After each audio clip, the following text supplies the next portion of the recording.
All right, so let's talk about dry firing and why you should be doing it. A, it is the most cost-effective means of getting training in. B, it will make you a better shooter because you're going to train more often.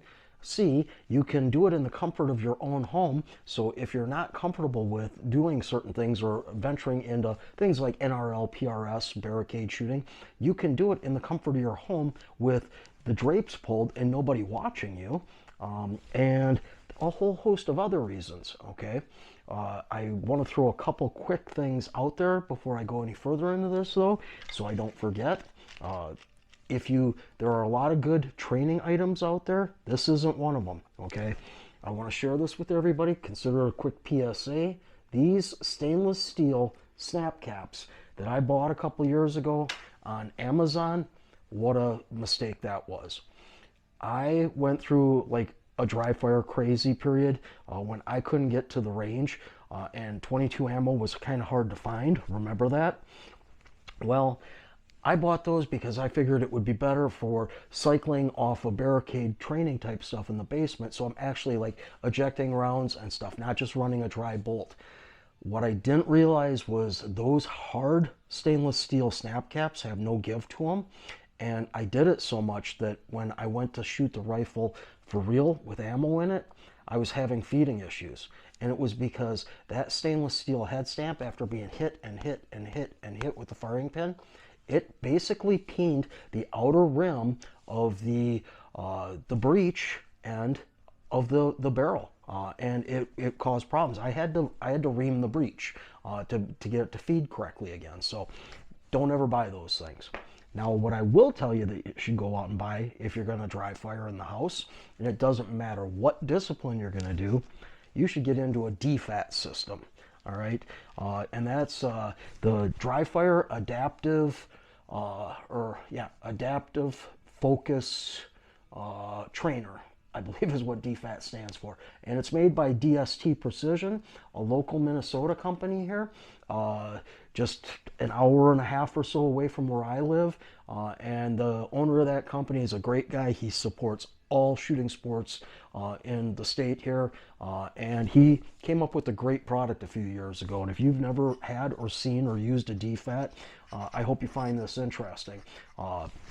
So what it essentially is it is a lens that, and I'm probably not explaining this right, and I should have probably talked to Troy about this before doing this, but it has a lens in the center of that, and essentially what it's doing is it is limiting your field of view down so much that it allows the rifle to be parallaxed and focused in at 10 to 11, 12, 13 yards. His literature says, or not yards, feet. All right. So he says that you should have your target that you're going to, dry fire on 11 to 13 feet away from where the rifle's going to be at or where the scope's going to be at. And he has all types of different adapters that fit various different rifle scopes. This one's for my Razor Gen 3. This one is a little bit larger and it will fit the bell of this Venom, and it also works on my Strike Eagle scopes. I'm kind of a Vortex fanboy, sorry Joe. And you simply put the adapter ring on, and then you can screw this onto the end of it.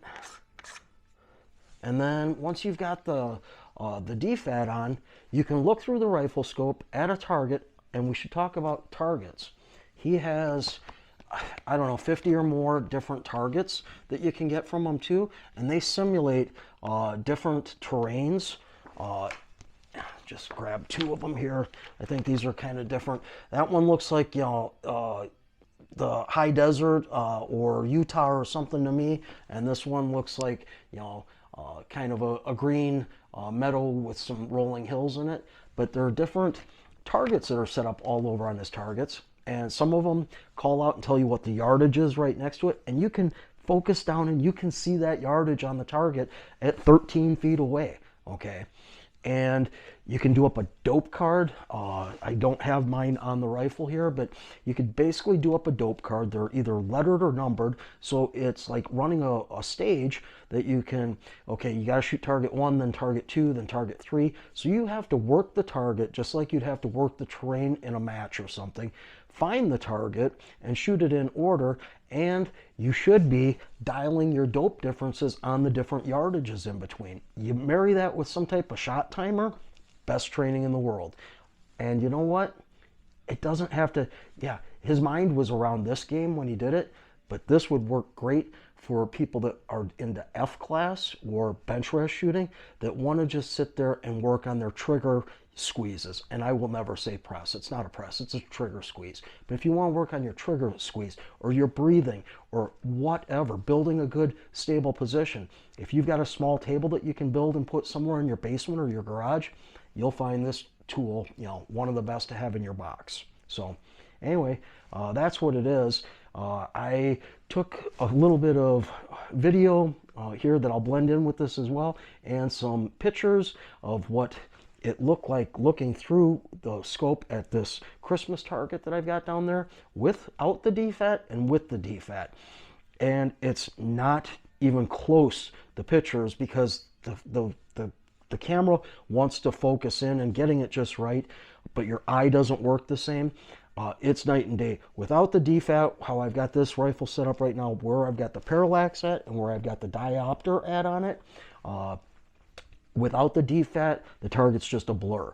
Throw the DFAT on, it's crystal clear. Now, once you put the DFAT on, you do have to adjust the parallax and the diopter to the DFAT, but you can get it, like I said, crystal clear. Oh, and your Stadia, Christmas tree in this, it stays crystal clear throughout it, and it stays crystal clear from throughout the 5 to 25 range of magnification. The only thing that changes up at 25 is your eye, your field of view continues to get smaller, just like it does on anything else. Yeah, it's a great thing. The last thing I'll say on it is, and you'll probably pick up on it in the piece of the video that I've blended into this from behind here so you can see how far away I've got these targets, is the targets have to be well lit for this to work, because you are really, really limiting the amount of light that's coming into this objective lens here. So you got to have a light right next to where the target's at, so it's well lit for this to work. But it's a great tool, guys. Yeah, so hope you found this interesting. If you did, go to DST Precision. Find them on all different medias or on the web, and you can see what he's got. And he has on his website a way that you can, if I remember, it's been a while since I bought a new ring from him, but I think he has like something you can plug in the scope, and then it will tell you if he makes a ring that will fit that particular scope. He's not going to have something that will fit every scope, but he's got a pretty wide swath of them covered out there. So anyway, there it is. So crystal clear.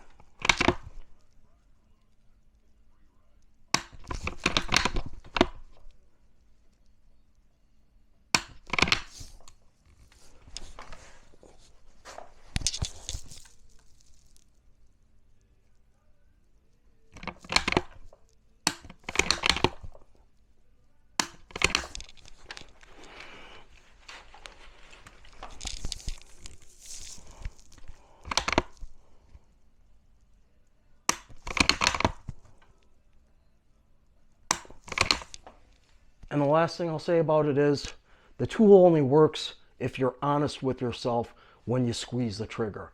Were your crosshairs stable when you did it? If they were, and you're honest with yourself, you can't beat the amount of training you're going to get for the price point on this. Hope you found it enjoyable. Till next time, you have a great day, and look forward to seeing you at the range.